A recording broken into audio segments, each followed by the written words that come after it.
छाता लिए आपने, सदंडम, एक हाथ में छाता लिए और डंडा भी लिए हैं। सजलम कमंडलम, कमंडल लिए हैं, लेकिन कैसा कमंडल है? सजलम कमंडलम, जल के सहित कमंडल है। जो पक्के संत होते हैं उनके कमंडल में हमेशा जल रहता है, खाली नहीं रहता है। तो अपना कमंडल अपने साथ में रखते हैं।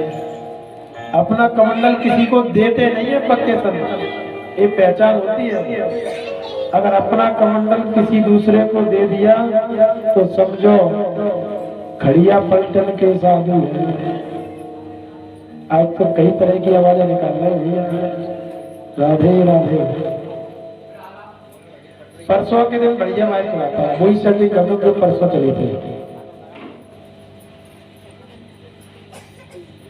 छत्रम सदंडम सजलम कमंडलम, जल के सहित कमंडल।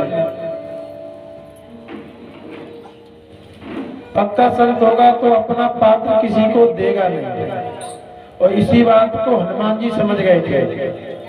जब हनुमान जी जा रहे थे ना बूटी लेने के लिए, तो भगवान ने, जब हनुमान जी बूटी लेने के लिए गए तो कालियवन रास्ता रोकने के लिए बैठा था। तो मांगा जल तहे दीन कमंडल, हनुमान जी ने कहा प्यास लगी जल पिला दो। तो उसने जल पिलाया नहीं, कमंडल हाथ में दे दिया। और जैसे कमंडल हाथ में दिया तो हनुमान जी समझ गए खड़िया पलटन का नकली महात्मा है, असली महात्मा अपना पात्र दूसरे के हाथ में नहीं देगा। तो सजलम कमंडलम, वामन भगवान छत्र को, डंडे को, जल के सहित कमंडल को लेकर के आगे बढ़े। आगे पहुंचे, बलि राजा यज्ञ कर रहा था। वामन भगवान को आते हुए देखा तो उसको लगा आज तो साक्षात नारायण मेरी यज्ञशाला में प्रवेश कर रहे हैं। वामन भगवान कहते पूर्ण आहुति होने वाली थी। दूतों ने समाचार भेजा, महाराज कोई एक ब्राह्मण आया कुछ याचना के लिए, मांगने के लिए। शुक्राचार्य जी ने कहा बेटा पूर्ण आहुति कर दो, उसके बाद में उनको दे देना। बलि ने कहा कि जब तक याचक दरवाजे पर खड़ा है, मांगने वाला याचक दरवाजे पर खड़ा है तो पूर्ण आहुति कैसे हो जाएगी, मैं उसको दे करके आता हूँ। गुरु महाराज की बात को नहीं सुना और दरवाजे से बाहर आया, आकर के प्रणाम किया। स्वागतम ते नमोस्तुभ्यं ब्रह्मन् किं करवाम ते ब्रह्मर्षीणां तपसा मन्ये द्वार्या वपुर्धरम्। हे ब्राह्मण देवता आपका स्वागत है, आपको प्रणाम करते हैं। क्या चाहिए मांग लो। यदि यदेवतो वाच्छन्सि तत पृच्छामि त्वमर्थनं निप्रसुतानो कुतर्कैः। क्या चाहिए? गाय चाहिए या सोना, घर, अन्न, पीने की वस्तु, जो आपको चाहिए वो मांगो। जो आप मांगोगे वो मिल जाएगा। आप संकोच नहीं करें। ये कोई ऐसा वैसा राजा नहीं है। आप राजा बलि के दरवाजे पर खड़े हो और राजा बलि के दरवाजे से कोई भी निराश नहीं जाता है। जो आया है वो खुश होकर के जाएगा। इसलिए मांगने में संकोच मत करो, जो चाहते हो वो मांग लो। भगवान नहीं बोले। बलि ने कहा मुझे लगता है आप संकोच कर रहे हो, शर्मा रहे हो। कहीं विवाह की इच्छा हो तो बताओ, कोई ब्राह्मण कन्या के साथ में तुम्हारा विवाह करवा देंगे। जो चाहते हो वो मांग लो। वामन भगवान ने कहा, हे बलि, तुम तो बड़े प्रतापी राजा हो।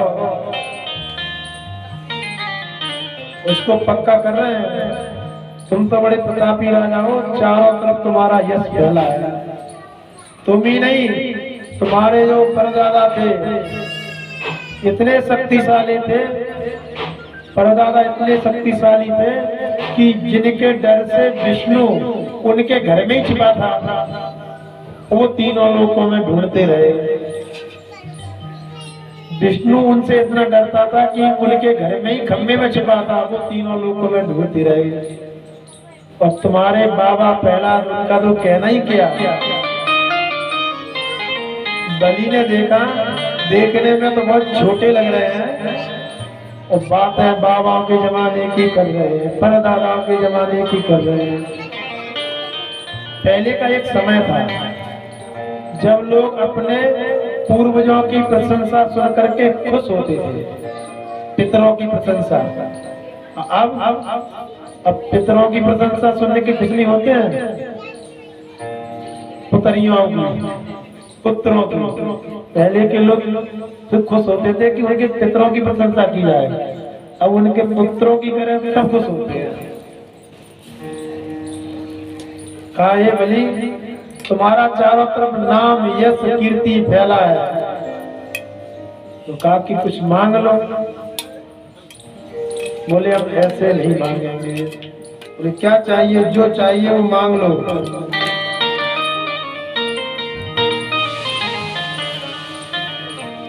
वामन भगवान ने कहा, अगर देना चाहते हो तो मुझे से 3 पग पृथ्वी दे दो, बस, और कुछ नहीं चाहिए। बलि मुस्कुराया, बोले, बलि भोले, ब्रह्मचारी बालक हो, ऐसी लघु यातना से मान क्यों घटाते हो। 3 पग पृथ्वी कितनी जी तुम्हारी, पूरे बामन अंगुल के ही दिखलाते हो। अरे तुम खूब बूंद बूंद कर नापोगे तो 3 पग में 2 या 3 हाथ आएगी, बामन अंगुल के छोटे से दिख रहे हो। अल्पमति पाए के कल्प वृक्ष, और मांगने में विप्रवर, इतना क्यों सकुचाते हो। अरे तुम तो कल्प वृक्ष के नीचे बैठे हो, जो मांगो, जो कामना करो वो पूर्ण होगी, इतना क्यों संकोच करते हो। तो वामन भगवान कहते हैं, हम संतोषी ब्राह्मण हैं, जितनी आवश्यकता उतना ही लेते हैं, ज्यादा ले लेंगे तो उसको पचाना भी मुश्किल है। जैसे हवन करते हैं ना अग्नि में, जितनी अग्नि जलती हो उतना आप सामग्री छोड़ते जाओ तो क्या हुआ, स्वाहा स्वाहा स्वाहा, तो अग्नि बंद हो गई, फिर सामग्री छोड़ोगे तो क्या होगा, धुआं होगा, बचेगा। तो जितना हम जप करते हैं उतना ही हम दान ग्रहण करते हैं, और जब थोड़ा कर पाते हैं, दान ज्यादा लेंगे तो बचेगा। संतोषी ब्राह्मण है, 3 पग पृथ्वी बहुत है, लेकिन वो ऐसी होना चाहिए हमारे नाम से रजिस्ट्री। क्योंकि हम जहाँ भी तपस्या करने के लिए बैठते हैं तो लोग हमसे कहते हैं, खड़े हो जाओ, आज तुम यहाँ भजन कर रहे, कल कुटिया बनाओगे, परसों आश्रम बनाओगे, तो भजन नहीं कर पाते हैं। इतनी भूमि चाहिए, 3 पग जो हमारे नाम से रजिस्टर्ड हो। बहुत मनाया, नहीं माने, तो बलि ने कहा ठीक है, 3 पग पृथ्वी चाहिए, तो बोले। वामन ने कहा हम ऐसे नहीं लेंगे, संकल्प करो पहले, क्योंकि बिना संकल्प के हम दान लेते नहीं है। और जैसे संकल्प की बात आई, शुक्राचार्य जी ने देखा पूर्ण आहुति होने वाली थी कि कैसा ब्राह्मण आ गया कि इतना समय हो गया मेरा शिष्य लौट कर नहीं आया।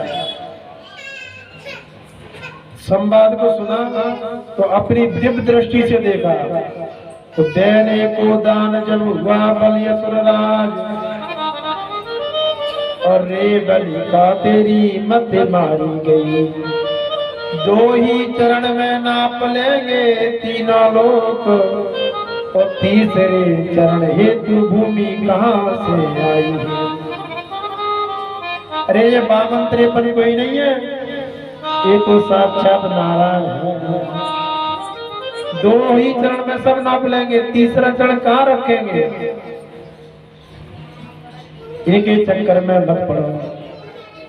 बलि ने कहा गुरुजी अब दरवाजे पर आ गए तो हम लौटा नहीं सकते हैं, हमारे दोनों हाथ में लड्डू है, अगर ये बामन है तो खूब कूद के नाप पाएंगे तो कितना नाप पाएंगे, और साक्षात नारायण है तो संसार में मेरा यश रहेगा कि भगवान नारायण को भी बलि के दरवाजे पर हाथ पसारना पड़ा।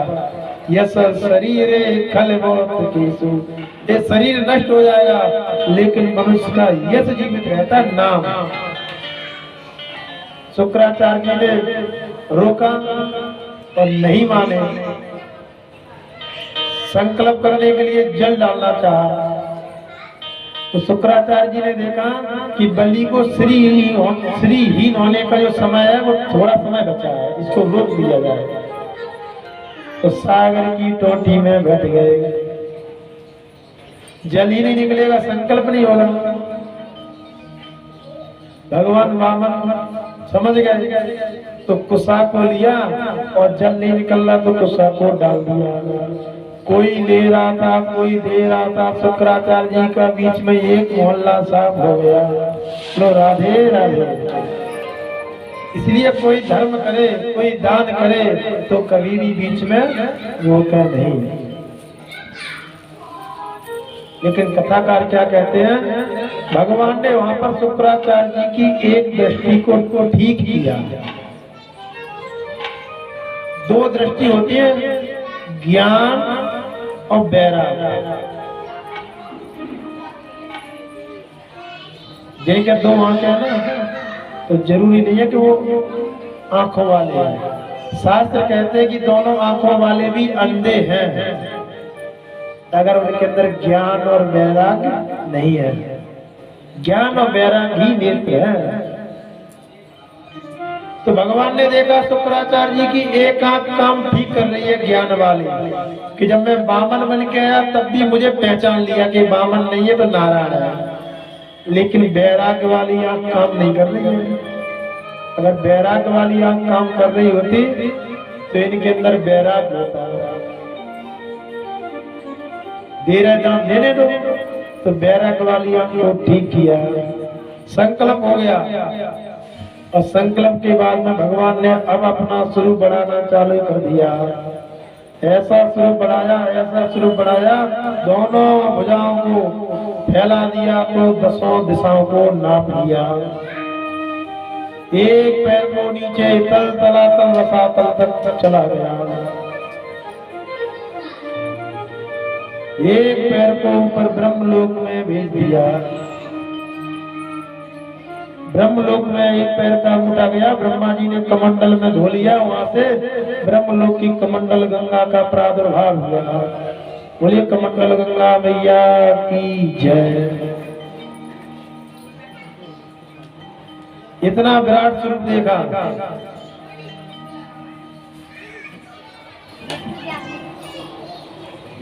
शुक्राचार्य जी ने कहा बेटा अभी कुछ नहीं हुआ, मना कर दो। क्यों? जब बामन अंगुल के आए थे ना तब तुमने संकल्प किया, इन्होंने बड़ा स्वरूप बना लिया। बोले हम संकल्प कर चुके हैं। तो शुक्राचार्य जी कहते हैं कि कुछ जगह ऐसी होती है वहां पर झूठ बोलने में पाप नहीं लगता है। शुक्राचार्य जी की नीति कहती है स्त्री से सो नरम विवाहे चा वृद्ध्यर्थे प्राण संकटे गौ ब्राह्मणार्थे हिंसायाम नानृतम स्याज्जुगुप्सितम्। स्त्री से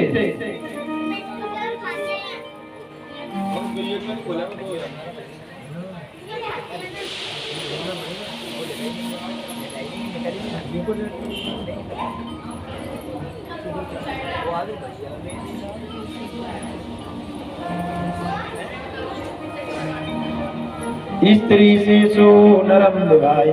स्त्री से अपनी पत्नी से झूठ बोल लो कोई दोष नहीं है, लेकिन कौन सी बात हर बात झूठ नहीं बोलना। कुछ बातें ऐसी होती हैं जो झूठ बोल सकते हैं। जिस बात को आप चाहते हैं कि किसी को पता नहीं चले तो उसको झूठ बोल दो। क्यों? माताओं के पेट में बात पचती नहीं है। अगर आप चाहते हो इस बात का प्रचार हो जाए तो उन्हें बता दो, पीछे से कह देना किसी से कहना नहीं, तो जरूर कहेंगे। तो जिस बात को आप छिपाना चाहते हो उस बात को झूठ बोल दो, कोई दोष नहीं है। स्त्री से सो नरम विवाहिचा, नरम मतलब प्रेम। अगर आपके झूठ बोलने से दो लोगों में प्रेम बढ़ रहा है तो झूठ बोलने में कोई दोष नहीं है। हनुमान जी ने बोला है, हनुमान जी ने क्या कहा? तुम प्रेम राम कह दीना। ये माता तुमसे राम को दुगना है। जब चलने लगे तो क्या कहा? मात मोए दीजे कछु चीना, जैसे मोए रघुनायक दीना। जैसे रघुनायक ने दिया था उसी प्रकार से आप भी कुछ निशान दीजिए, चिन्ह दीजिए। और राम जी से आगे क्या कहते हैं? राम जी से ये नहीं कहा कि हमने मांगा तब दिया। चलती वार चूड़ामण दीनी, हम चलने लगे तो उन्होंने चूड़ामणि दी। हनुमान जी ने सोचा यदि हम कहेंगे कि हमने मांगा तब दिया तो राम जी सोचेंगे शायद जानकी को हमको निशानी भेजने की कोई याद नहीं थी। अगर आपके झूठ बोलने से दो लोगों में प्रेम बढ़ रहा है तो वहां पर झूठ बोलने में कोई दोष नहीं है। विवाह में भी झूठ बोल दो तो कोई दोष नहीं है। बोलते ही है, विवाह में झूठ बोला ही जाता है। लड़का वाले कह रहे 6 लाख चाहिए, बोल दो हाँ दे देंगे। 5 लाख 5.5 लाख दे दे, 50,000 काट ले, कुछ होने वाला नहीं है। समझ में आया? तो विवाह में भी झूठ बोलने में कोई दोष नहीं है। स्त्री से सुनरम विवाहिचा, वृत्यर्थे प्राण संकटे। व्यर्थ में बिना कारण के ही झूठ बोलने में कोई दोष नहीं है। और बिना कारण के हम लोग बोलते भी रहते हैं, बोलते कि नहीं बोलते?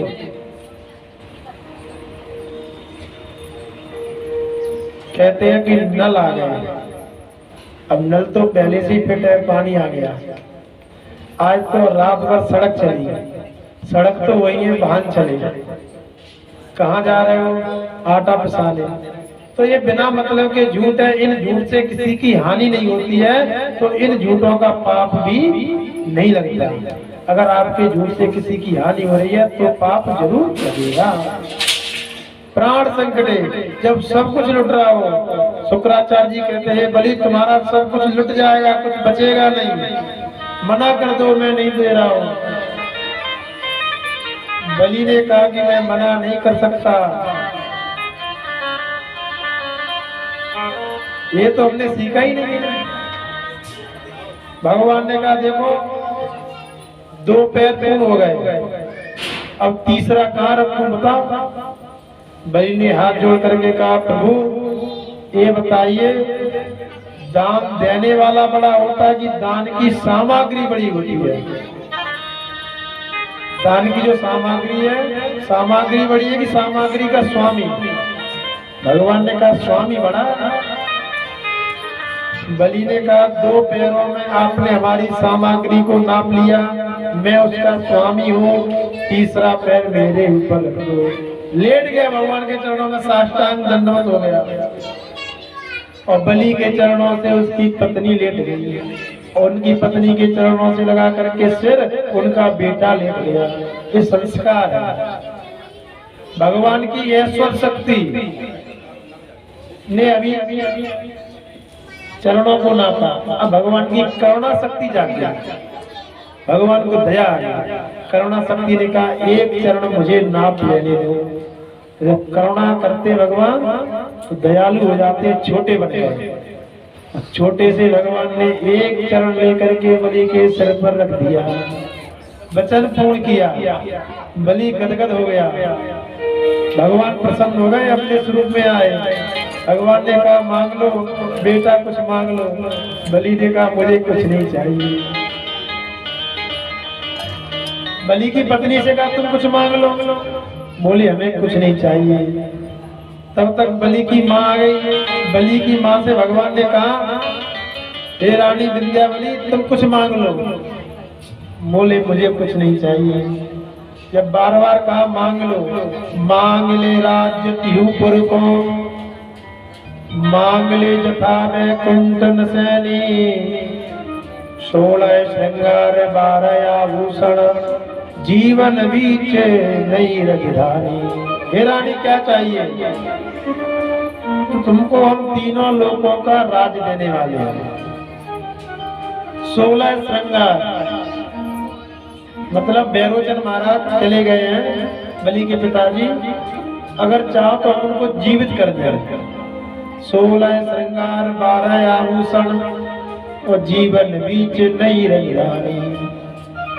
कृष्ण कही पुण्य बारंबार, तो मांगने होए सो मांग ले रानी। हे रानी जो चाहिए वो मांग लो।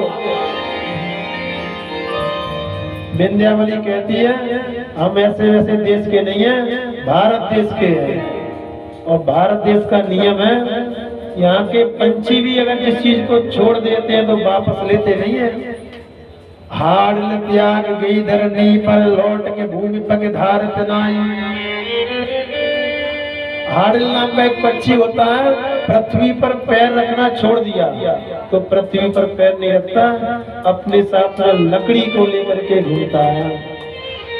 हाड़िल त्याग गई धरनी फिर न पाँव धरे भूमाही, रेन को त्याग गई चकई, कंध को हेरत शत्रु किनाई।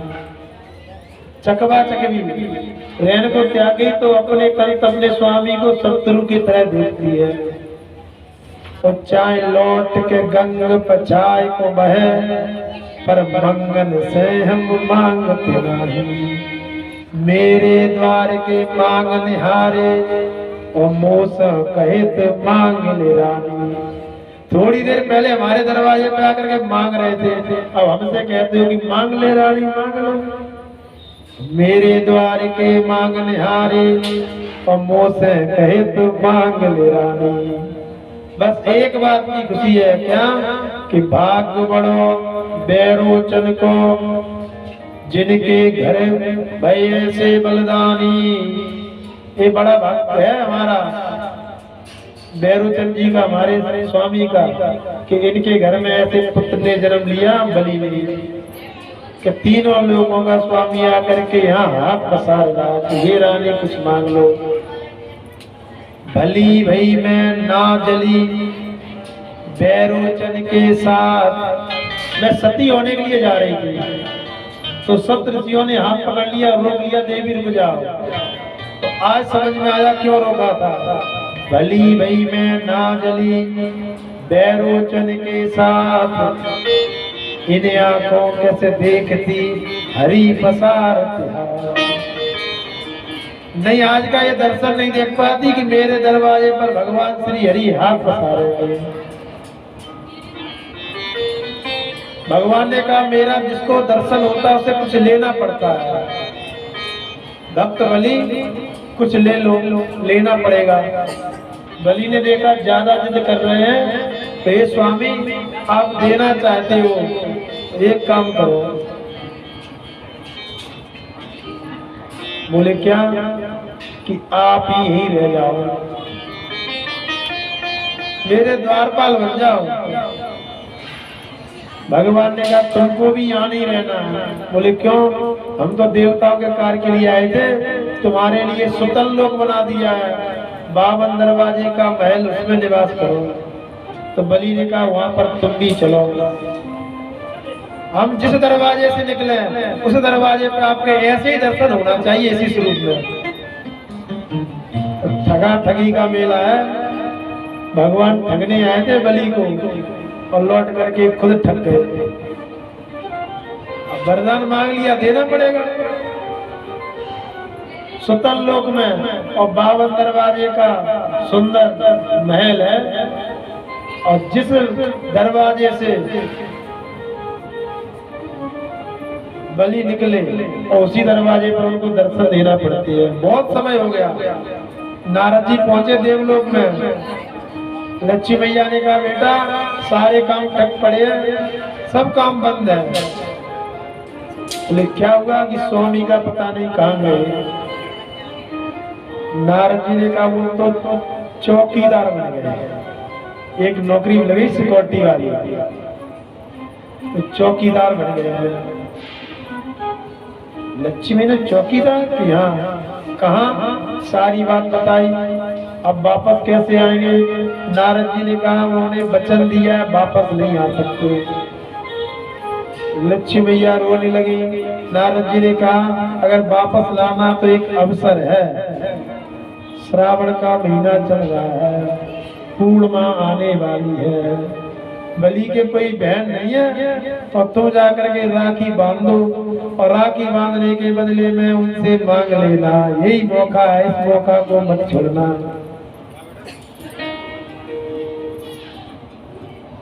पुकार लगाई। दूतों ने जाके कहा महाराज आपकी कोई बहन है और राखी लेकर के आई है, कहती है कि मेरे भैया को बुला दो राखी बांधना है। बलि ने कहा मेरी कोई बहन